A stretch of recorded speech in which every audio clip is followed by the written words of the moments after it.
Welcome to this Asia Society Policy Institute webcast on Indonesia and the COVID-19 pandemic. This webcast is part of the Policy Institute's ongoing series of events on the coronavirus, Asia and the world. My name is Richard Maude. I'm a Senior Fellow at the Asia Society Policy Institute, as well as Executive Director for Policy at Asia Society Australia. And I'm really delighted to be joined today from Jakarta by our special guest, Sandiaga Uno.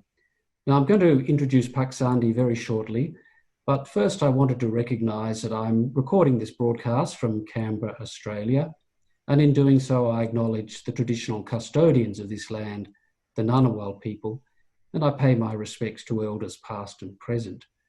I extend those respects to all Aboriginal and Torres Strait Islander people who may be watching this broadcast. Indonesia is Southeast Asia's largest and most important nation. It's one of the world's largest economies on a purchasing power parity basis. It's also the fourth most populous country in the world, with some of the biggest and most densely crowded cities. So the path of the COVID pandemic in Indonesia is therefore of really great importance to Indonesia, to its region, and globally. And the government of President Joko Widodo has sought to balance measures to contain the pandemic with minimising the devastating effect lockdowns have on the economy, and especially on the livelihoods of tens of millions of poor Indonesians. President Widodo is calling on Indonesians to adapt to a new normal to allow the nation to recover, but some warn it's too soon to ease up on containment measures. And we have the great pleasure today of being able to explore these issues with Sandiaga Uno. Pak Sandi was elected as Deputy Governor of the city of Jakarta in 2017 and served until August 2018. He resigned his position to run for Vice President of the Republic of Indonesia in the 2019 Indonesian national election, representing the Gerindra Party alongside presidential candidate Prabowo Subianto. That was, of course, the election ultimately won by President Joko Widodo. Pak Sandi has remained very active in Indonesian public life since the election, including as a social entrepreneur. And prior to his forays into Indonesian local and national politics, Pak Sandi was one of Indonesia's most prominent young business people. He's the co-founder of Saratoga Investama Sedaya, the first and biggest publicly listed active investment company in Indonesia, and served as a president director from 2004 to 2015. Pak Sandi, welcome. I'm really glad you could join us today. Good day, Richard. Thank you very much for having me on your show, and please send my warm regards to Mr. Rudd. I've not seen Kevin for I think a number of months already, but I saw one of his interview recently, and the Policy Institute is somewhat very much linked to Kevin as the CEO, as well as the main driving force behind ASPI. So congratulations, and thank you again for having me. Well, terima kasih Pak, and selamat datang. Now, just a couple of quick questions, a couple of quick housekeeping matters before we go to questions. For our watchers, today's session is interactive, so you have an opportunity to submit questions through the chat box. Now, Pak Sandi, perhaps to start our conversation, we could start with the public health crisis and talk a little bit about the pandemic in Indonesia and then go on to the economy. So perhaps you can talk us through some of the strategies Indonesia has used to contain the COVID-19 pandemic and give us a sense of how successful you think they've been.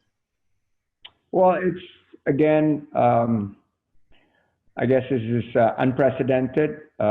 We have never experienced this large pandemic previously, but it's too early to tell how successful we have been. But Indonesia has used policies such as travel restrictions, social distancing, the large-scale social limitations, and we're trying to ramp up testing, tracing, and treating. And in particular, Jakarta, we have seen some numbers coming down a little bit, and we began easing large-scale social restrictions as of 4th of June.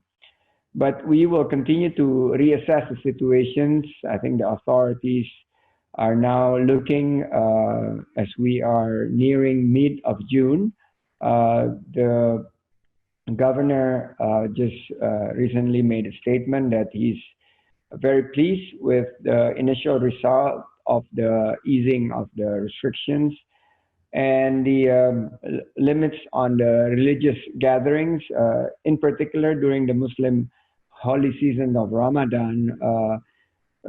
At the start were very challenging, but generally have been met with quite a success. And we have Mudik traditions, Richard. This is the annual people returning to their village during the end of Ramadan. And it was also quite challenging to restrict the festivities, the Mudik. And we have been able to reduce dramatically the number of people returning to the village. And I guess it has helped prevent wider spread of the virus. So it's too early to tell, but the strategy seems to be working with the number currently increasing still, the number of cases, but we hope that we have passed the peak and we are slowly returning back to some sort of like this new normal, sort of like the new realities. So what does that new normal look like, Pak Sandi? Because those many Australians who visited Indonesia, including a big city like Jakarta, know how bustling it is. It's full of energy and life and people everywhere. So what does a new normal look like in a city that big? How do you manage that? Well, in terms of traffic, it's more bearable. It's still quite heavy, but this morning when I was running around the Senayan main stadium area, we are seeing maybe probably 50 to 60% capacity in the road. Malls, we had discussions with the associations of mall operators, whereby in the first week they see numbers lingering around 50% of the capacity. So this new normal also means that we have to watch the number of reported cases. It's around 40,000 now. For a large country like Indonesia, with total deaths of around 2,000, it's I would say, although the number is staggeringly big, but in comparison with other large countries, we're having a more limited case. And the suspected cases and the actually deaths that have been reported is going to be depending on the testing. And we don't have as wide testing compared to our neighbor in ASEAN. So it's going to be, I guess, in the next few weeks and months ahead, we need to get more accurate data by doing more testing. And that would enable us to set our situations in this new normal situations. So just on the testing, Pak Sandi, there's, as you say, the government's been trying to increase the number of tests it can do on a daily basis. And I understand that you've been leading some work with the private sector to make a contribution to that. So how is the private sector helping and playing its role with the government here? Well, the government cannot do it alone, Richard. The government have limitations, budget, manpower, otherwise. So we, from the private sectors, have been contributing on a public-private partnership.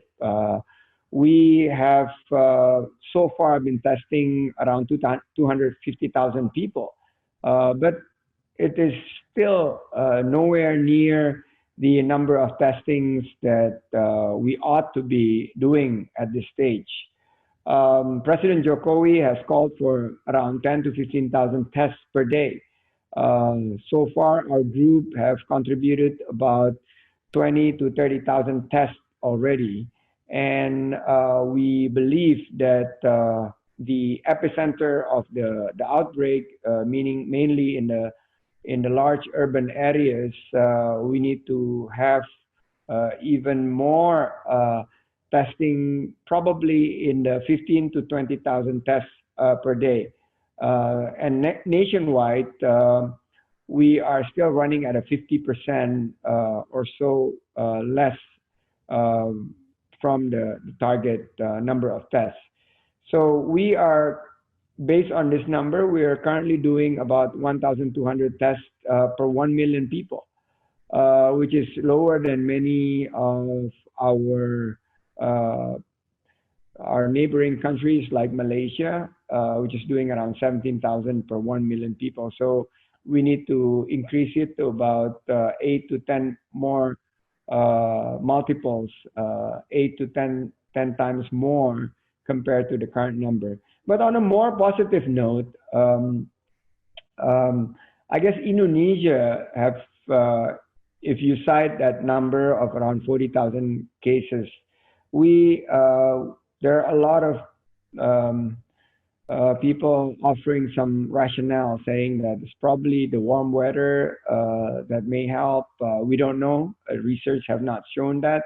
Or less indoor population density. We also need to do more research on that. And I guess the younger populations, because Indonesia's populations are predominantly less than 30 years of age.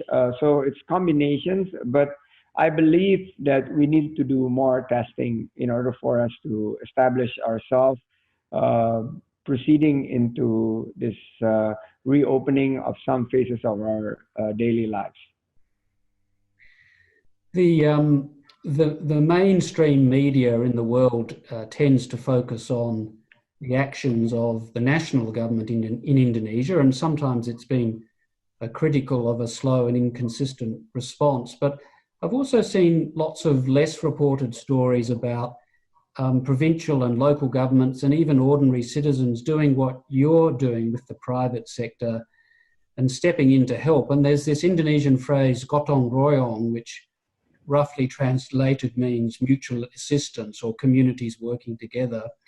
So that seems to me to be a very Indonesian response to this pandemic. And how important do you think have been those community and individual responses in limiting the spread of the pandemic?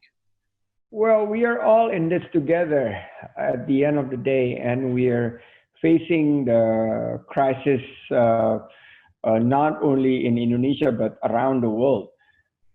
So the national fabrics of gotong royong and Bhinneka Tunggal Ika, which is unity in diversity, is really now put to a test. And I'm very, very optimistic that if we work together and not just leaving it to the government and keep on blaming a particular stakeholders over one shortage of whatnot, I don't think we will be able to face the situations in a much more productive and efficient manner. So it is going back to what John F. Kennedy at his famous speech saying it's everybody in Indonesia is not asking what the country can do for you during this pandemic, but it's what you can do for your country. So I've seen the best of humanities, the best of social entrepreneurship, people helping each other, people providing scholarship, people providing food, the PPE, as well as other helps to our neighbors, because some Indonesians are losing jobs. More than 2 million people of formal workers have lost their jobs, and many more informal workers have lost their jobs. And earlier numbers have stated that up to 15 million Indonesians may have lost their income. So this is the time where Gotong Royong is put at the forefront of how we could deal with this pandemic and survive through our collected ecosystems. Mm. Pak Sandiaga, I've got one more question on the health crisis, and then we might turn to the economy, which you started to talk about just then. But I suppose all around the world, everyone is worried about second waves of infection. So, I mean, do you think that Indonesia is prepared for a second wave, or are there things it needs to do to get ready? This is something that I'm very concerned about. If you remember that there's always a risk of reducing your discipline or social distancing too soon, with the example of 1918 Philadelphia parade, whereby local government approved a large-scale parade because of Spanish flu infections seemed to be subsiding. But actually, a second wave was just starting, and 200,000 people attended the parade, with 5,000 of them later died. So the common sense rules during this reopening period continue to be wearing your face mask before you go out from your house. You cannot leave your smartphone, but now you cannot leave your face mask. Maintaining social distance to each other, continue to wash your hands, no large social gatherings, beware of enclosed area where people breathe the same recirculated air like gyms. And for Muslims, before you do prayers, you do ablution. So make sure you do it with soap. And government must be ready to reimpose restrictions if cases spike. So many people in Jakarta have appreciated that this new sort of like protocols are going to be continuing maybe for the next 2, 3, or maybe more years to come. So I guess businesses are now also starting to do risk analysis, how employees also from the local community as well as from the greater Jakarta areas will travel to work and efficiently work from home have been remarkable. In terms, I just attended my first virtual extraordinary general meetings of shareholders, whereby it's normally physical attendance. Now it's done virtually. So I guess we need to continue to promote the healthy hygiene practices, intensifying cleaning, encouraging telework, spacing out seating in public transports, training all staff members. And I guess Indonesia in particular have been doing quite well compared to the previous times when we adapt to these new situations. And I mentioned that we're fourth largest country in the world with 270 million people, but only 0.4% of all COVID deaths worldwide. So yes, we continue to need to be persistent in terms of our discipline in the new protocol, and hopefully we will not have the second wave. And although it is impossible to ensure that we, I guess we are 100% sealing our countries, but we need to reopen, and we need to start these protocols as part of, I guess, the very, very strict discipline in terms of preventing the second or maybe the next waves of this pandemic. All right, terrific. Thanks, Sandi. I've got a couple of questions from audience members, but let's talk a little bit about the economy and then I'll come back to those. So obviously, like everyone around the world, the Indonesian economy has been hit very hard by the pandemic. How do you see the outlook for the economy over the rest of the year and then perhaps into 2021? Well, it's very, very concerning. You see the economy, and in particular the job creators, the small, medium enterprises, cost of living is still high. So I'm just quoting Sri Mulyani, which earlier today before our telecast, Richard, saying that the first quarter we're still, because January and February we're still open, and part of March that this is starting to come in. So we did around 3%, the lowest in 20 years in terms of economic growth. Second quarter will be more challenging. Sri Mulyani just revised down. I was forecasting about 0%.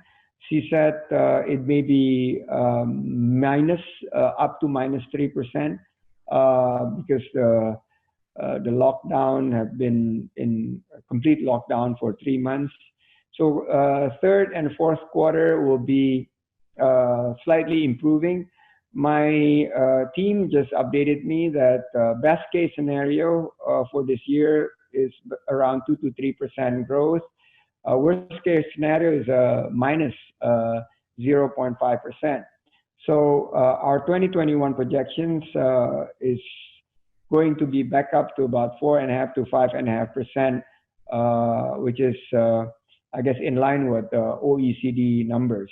However, my point have been on unemployment, because unemployment people reported by the Chamber of Commerce and Industry is more than 2 million on the formal sectors, and with the informal sectors it could hit as high as 15 million people. So we need to make sure that we work with the government, the private sectors, and the communities on how to rehire some of the lost jobs, and this is going to be the new and hopefully more quality jobs for the millennials, because we are now adopting the COVID-19. I think we need to retrain them. We need to reskill our workers to make sure that they are now up to speed with the protocol of COVID-19 post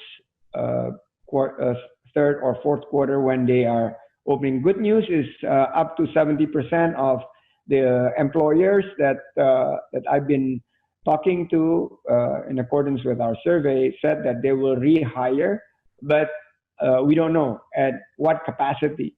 Maybe it's up to 70 to 80% capacity, but we hope that we would be able to find new jobs, quality jobs for the furlough or the terminated employees during the last 2 to 3 months' time.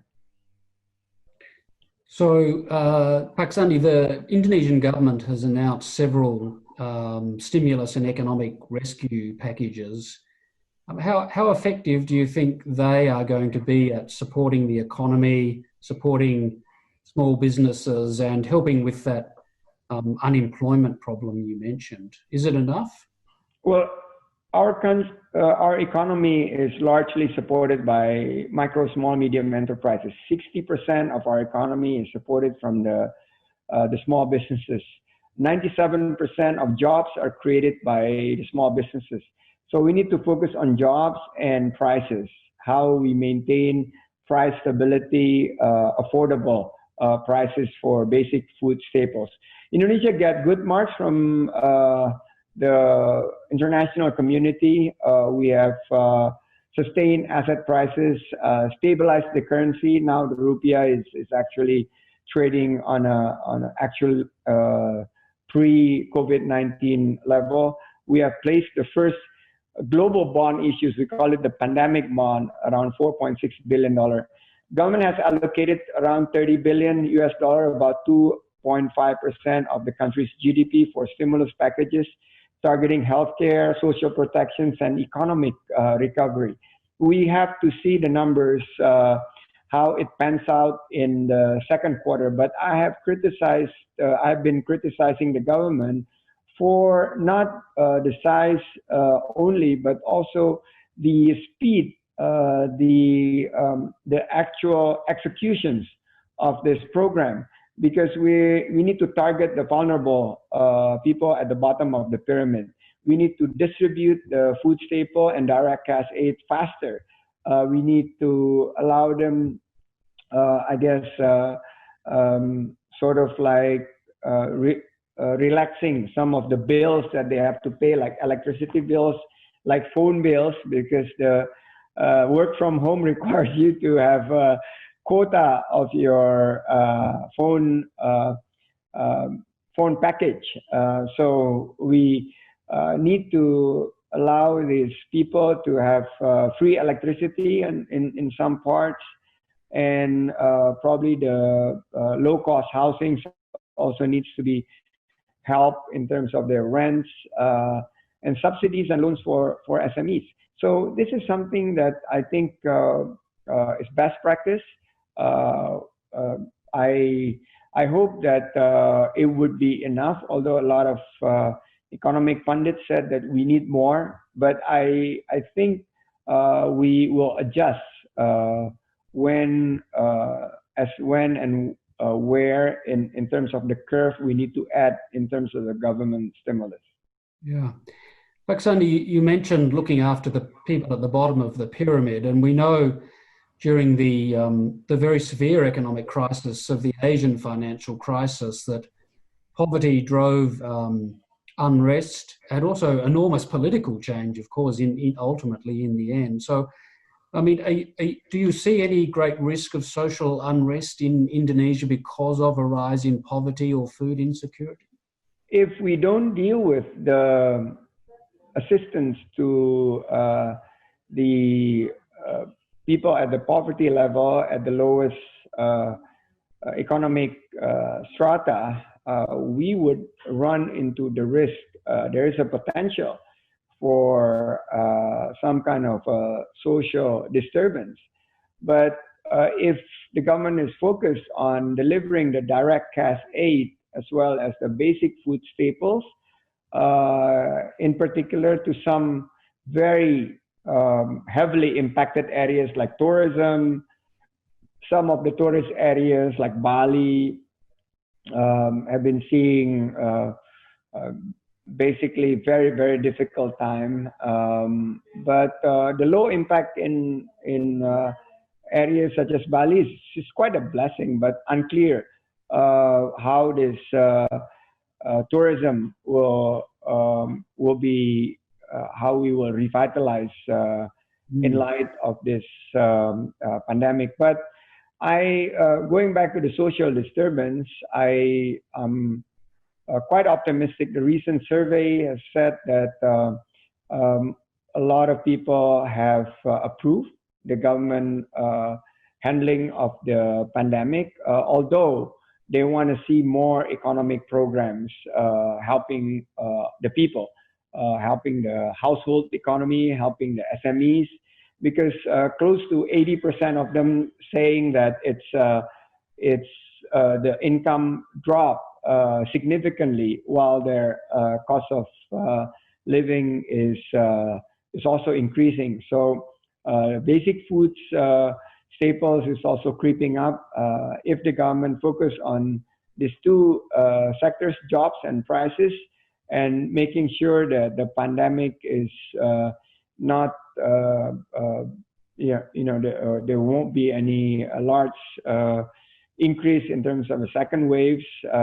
Hopefully, those risks of the social disturbances can be mitigated. Yeah, thanks, Pak Sandi. You mentioned there that broadly people are happy with the way in which the government is responding. There's also been some recent Indonesian opinion polling that suggests that while that's true, there also seem to be some Indonesians who are losing a bit of confidence in democracy or the ability of democracy to manage in crises like this. Is that something that worries you?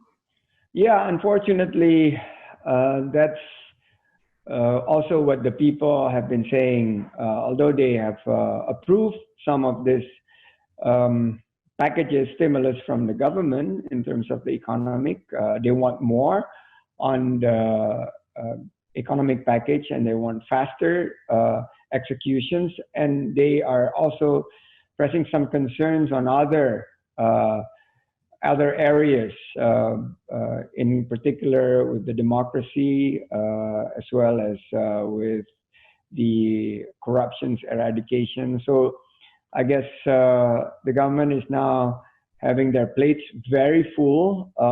They need to, I guess, focus on this COVID-19, but they would need to address some of the what the people are also expressing, that how we could increase the level of our progress in democracy, as well as the transparencies and how corruption cases are going to be handled much better going forward.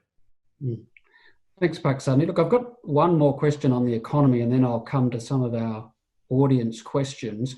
I want to take you back to life before the pandemic, if it's possible to imagine that. But before the pandemic, President Widodo had quite an ambitious economic reform agenda, and he really wanted to make Indonesia more competitive, a more attractive destination for foreign investment. Is it possible in the current environment to keep that agenda going? What is your sense of the reform agenda for Indonesia? Well, it's tough. I ran against President Widodo in the last elections, and I've consistently been saying that the trajectory of our development, in particular the economic development, and some of the reform agendas needs to be, I guess we need to do more structuring, more structural reforms. So there are big debts and liquidity challenges, the liquidity challenges in particular of the SOEs. So a good friend of mine, the Minister of SOEs, is fully engaged dealing with this. On top of the crisis, they're trying to make sure that the SOEs are going to be handled more professionally going forward. And the SME sectors, which is the backbone of the economy, also needs to have more permitting and less red tapes, less bureaucracy in terms of getting their licenses, and ease of doing business much better. It is a big concern in terms of, I guess, lifting people out of poverty, and this pandemic will put additional hurdle in terms of our moving into, I guess, the biggest achievement the latest decade has been to reduce the poverty, but this pandemic is going to set us back a few years, maybe 10 years. So the poverty rate could jump back to 11%. It was way lower than 10% before the pandemic. So in terms of the FDI, I guess obviously it's going to be challenging attracting the FDI. A lot of companies would focus more on how to deal with survival post this pandemic. But Indonesia is one of the best track records in the world among developing countries to attract investors because of the large markets. So we need to make sure that we could attract some green investors, like renewable investors in terms of the energy space, some clean energy initiative. I guess government needs to bring in smart investors to invest when the cost is low. And now the cost is very low. And I guess government is also encouraging large companies to relocate to Indonesia out of the supply chain that is predominantly located in China. And we say that we will provide not just the competitive cost environment, but also the resilience and the lower risk in terms of the next pandemic. So I guess this is some of the things. But I would like to go back to your social disturbance question earlier, that in order for us to avoid I guess, moving into the scale that people are very concerned, is that we need three critical steps. First, local supply of food, in particular basic food staples, must be protected. We cannot have food shortage, especially towards the end of the year and early part of next year, whereby we are already modeling and projecting that there will be short supply of basic food staples. Second, I guess the people at the bottom of the pyramid must be identified better using technology, because now there are 10 to 15% that was not identified properly, and they did not get the government assistance, and that's where we came in. The volunteer group identified this 10 to 15% of people who were not identified due to poor management of data. And third, I guess the government economic empowerment programs must be implemented more effectively, much faster, and less red tapes, less bureaucracy. Executions and regulations needs to be streamlined, so the economy can restart again. Hopefully, the disturbance, as what we are concerned, would not face a greater risk. Okay, terrific. Thanks, Pak Sandi. Look, because we started a bit late, just for our listeners, we'll go a little bit past our scheduled finish at 5 p.m. But Pak Sandi, I'll just give you a couple of questions from our audience. One question is about what you see as some of the geopolitical implications of COVID-19 on Indonesia. So clearly we're in an era of much more competitive relations between China and the United States. It's a more contested world. Do you see the pandemic having any impact on how Indonesia sees its role in Southeast Asia and how it manages its relationships with those two big countries? I think it's unfortunate that politics got into the way on some of these geopolitics situations, and we don't have, in my opinion, we don't have the luxury, because we're fighting it's basically we're fighting the coronavirus. We're fighting COVID-19, and actually we need to be united. And in order for us to win the war against COVID-19, we need to rise above politics. Well, Indonesia is the fourth largest country in the world, third largest democracy. We need to really step up also in order to diffuse some of this tension, some of this political rhetoric. I guess a crisis like this normally brings everyone closer together. And Indonesia must remind, I guess, other world leaders to actually also unite to face COVID-19. And to a large extent, I think politics have been, in particular in Indonesia, have been put aside. President Widodo has been able to get, I guess, the emergency regulations being implemented and adopted by Parliament at record speed, whereby he now have flexibility the next 2 to 3 years to increase the budget to fight COVID-19 and to widen the deficit. So we have a traditions of consensus building. You mentioned Gotong Royong. We also have Musyawarah and Mufakat, which is basically a national consensus and bipartisanship when it is called. And I think the administration has been able to do it. So this kind of cooperative effort is even more important. And I think we have been able to forge that cooperative efforts during this pandemic. Okay, thanks, Pak Sandi.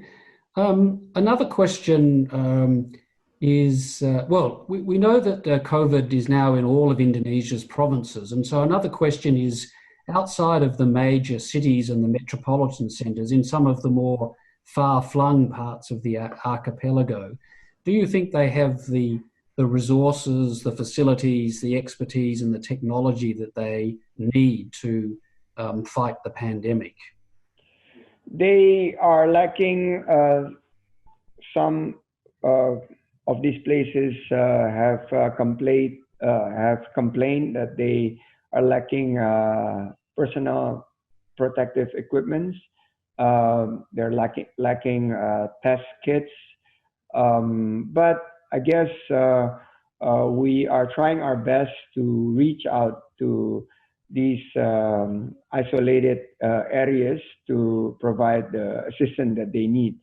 And throughout these times, I am very, very impressed that local leaders have risen up and take up a much larger leadership role in terms of providing the needs of the people. So I guess the local leaders in conjunctions with the central government have been able to forge, I guess, a policy that have been able to reach to some of these very difficult places. And we're seeing the numbers now in the 34 provinces, although it's still in the thousands by the day of new cases, but we're seeing this is being handled much better. Thanks, Pak Sandi. Another question from one of our viewers is about how the government is communicating with the Indonesian public. So the question is, what kind of media platforms is the government using to communicate with the public about the importance of following those social distancing rules that you so eloquently set out earlier? And how effective do you think communication with the public has been? It's during the start of the pandemic, they were struggling. I have to admit, the government was struggling, and I was being one of the people who have been criticizing the government that they need more discipline, communication strategy. So over time, they have improved. They use television, social media. They have used podcasts. They have used YouTube and more alternative way to reach every segments. But about 80% of Indonesians got their news from TV. So government got on TV a lot. And recently, they have appointed additional spokesperson that quite phenomenal. A doctor, a very good friend of mine's wife, who's been able to very articulatively giving the way how to make sure that we're adopting this protocol, the discipline to walk into the relaxations of the social restrictions. So this is something that I guess work in progress. We have criticized the government maybe 3 to 4 weeks ago, but now things are getting better. So we hope that this will continue getting better in the future. Another question, Pak Sandi, is about what's keeping the economy going. So the question notes that in Australia, for example, our mining industry is one industry that's really not had to shut down. It's been able to keep going and be an important part of maintaining at least some employment and economic activity. So are there key industries in Jakarta or in Indonesia, perhaps essential industries that have been able to keep going during the pandemic? Obviously, tourism is one that's not. It's shut down completely. But yeah, I'm very I'm very concerned of the tourism sectors, but some sectors actually have been able to adapt fairly quickly, and I would term these sectors COVID defensive sectors. So healthcare, seen that they have actually uh, been able to generate a lot of activities, meaning not only the curative and rehabilitative side of healthcare, but also the promotive and preventive. So like vitamins, I guess the jamu, if you're familiar with Indonesia, we have the traditional herbs that has seen very increasing numbers. Some other sectors, such as the food delivery, because we are now moving into this, I guess, frozen food, which is very unlike Indonesians. We normally are very used to fresh foods, but now frozen foods are being does this delivered. come through Gojek? So, yeah, the Gojek deliveries and the Grab deliveries have been seeing increase in their activities. The e-commerce have been really cranking big numbers. Also, people who are in the garment sectors have now switched to produce face masks, to produce PPE, to help the medical workers. So I guess 80% are seeing some of the disruptions in their revenues, but about 20 to 30% have seen actually complete opposite. So we just have to make sure that going back to the third and fourth quarter, going into the third and fourth quarter, we would be able to jumpstart many of the industries, in particular like tourism, because it has so much multiplier factors for it to be revitalized. Mm. Well, thanks, Paksana. We've got, I think, just 5 minutes left, and then we're going to have to end. I'll give you one more question from our audience, and then I'll ask you a final question myself. Last question from the audience was about the impact of COVID-19 on people with disabilities in Indonesia. Has this been something that has hit people with disabilities particularly hard? Has this been a big issue for Indonesia? It is, and thank you for asking this. Under the law number 8 of 2016, we have to provide jobs and income for people with disabilities. Unfortunately, up until now, we have not seen complementing regulations to enable the government to enforce it. And with this pandemic, people with disabilities are hit even harder. So I have started with this volunteers group to recognize the issues and help facilitate some of our friends and colleagues who have basically businesses that are not that affected by COVID to provide works and income for these people with disabilities. So yeah, they are disproportionately being more negatively impacted by the COVID-19. And I do hope that this will accelerate the government to finalize the implementing regulations of this law, because it has been more than 4 years since we have the law to provide safety nets for the people with disabilities. Oh. Well, thanks very much, Paksana. You've been very generous with your time and your insights. So I'll just finish. I'm sorry that we begin late. Some technical issues with the Wi-Fi. I'll finish with one last question, which is actually probably two, which is, of course, in the last presidential election, you campaigned all over the country. And I just wondered, did that change the way you saw Indonesia and Indonesians? And I also wonder, will we see you on the campaign trail again in the future? Well, absolutely, Richard, and thanks for asking. I've visited close to 1,600 constituent visits across the archipelago, from Sabang to Merauke, from Aceh to Papua. And absolutely, it has been a magnificent journey. It is easy to become isolated, staying only in Jakarta during the campaign, but I wanted to do something that would have not been done by previous politicians before. So I visited this 1,600 spots, which represent only 10% of the 16,000 islands. So I did my best, and I learned that this country is so rich in potential. The soil is very fertile. People are very, very hardworking. They are optimistic. They're staying positive.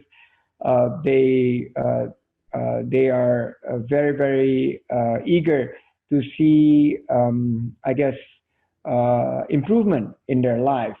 And I also saw a dedicated public servant, and I think this is something that we need to continue to work. And my total number of visits actually is a basis that a rationale that I learned that most people care about the same things in Indonesia, regardless where they live. First, they want good jobs for themselves and for their kids, and that's to provide for their families. Secondly, is they want affordable prices, cost of living, in particular for staple goods. Thirdly, they want good educations for their kids. And fourthly, they want some basic health care to be able to take care of the elderly in particular. So this is a big job for the current government, although I'm out of the government as we speak, but the party that I belong to is part of the coalition. And I think this is something that we need to work hard to deliver to the people. The people have spoken very loud and clear during the 2019 elections that it is the economic referendum. They want a better economy, and they have chosen the current government. And the current government have also been reaching out to Gerindra to join the government. So General Prabowo is serving as minister.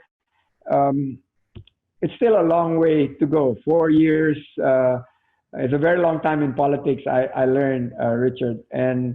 But look at how much change 3 months because of COVID. It's still too early to call. I am basically now focusing myself on job creations. I have this OKOC network of entrepreneurs now numbering around 400,000. I have Rumah Siap Kerja initiative, which provides jobs hub for youth, because youth unemployment is very, very high. And this volunteers group on this COVID-19 that I'm focusing on. So my plate is also full, and I'm not thinking politics at this stage. Well, that's a very nice note to end on. Pak Sandi, can I thank you again being so generous with your time. The Asia Society audience is global, but particularly in Australia, of course, Indonesia has so many friends here, such an important relationship for Australia, and a relationship that keeps strengthening, including through the new free trade agreement. So from me and from all Indonesia's friends here in Indonesia, we wish the government of Indonesia and the people all the best in this global struggle against the pandemic. And we really hope that, as we sometimes joke, when we're through this, we will be back to normal and back to working together. So with that, I think we'll let you go, and we will end this recording. And For those who may not have been able to see it in full, we will be posting it on the website, so you'll be able to see Pak Sandi again. So terima kasih. Terima kasih, and thank you once again. Good luck to ASPI, and we'll see you in not so distant future. Okay, bye-bye. Bye-bye. Bye.